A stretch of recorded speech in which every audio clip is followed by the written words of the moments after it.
განათლებლო დაწესებულებების რექტორთა მუდმივ მოქმედი მე-16 კონფერენცია გაიმართა, რომელშიც საქართველოში სამუშაო ვიზიტით მყოფი ევროპის უნივერსიტეტთა ასოციაციის პრეზიდენტი მონაწილეობდა. სიტყვით გამოსვლისას მან კონფერენციასთან თანამშრომლობის პერსპექტივებზე ისაუბრა. დისკუსიაზე კონფერენციის მონაწილეებმა თავიანთ პოზიციებსა და ხედვებზე იმსჯელეს.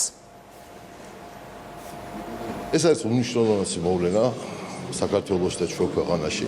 რამე თუ ჩვენ დიდი ხანია მიერთებული ვართ ბოლონიის პროცესს, ევროპის უნივერსიტეტების გაერთიანების ასოციაციის წევრები, როგორც კონფერენცია, ასევე ვართ სხვადასხვა უნივერსიტეტები. ყველაფერი შეუძლებელი იქნებოდა, რომ არის საქართველოს მთავრობის ასეთი მხარდაჭერა. საქართველოს გახლავთ ევროკავშირის და ევროსაბჭოს ხარისხის მიმართულებით რამდენიმე კონვენციის წევრი, შესაბამისად ჩვენთვის ძალიან მნიშვნელოვანია, რომ ამ მიმართულებით უნივერსიტეტებმა განაგრძონ სვლა ევროპული სტანდარტებისკენ.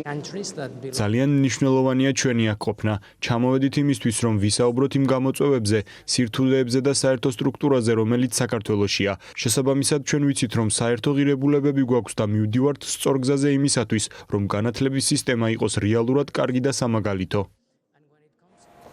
ქრონიკა 9-ზე ამით დასრულებულია. ეთერში დაბრუნდა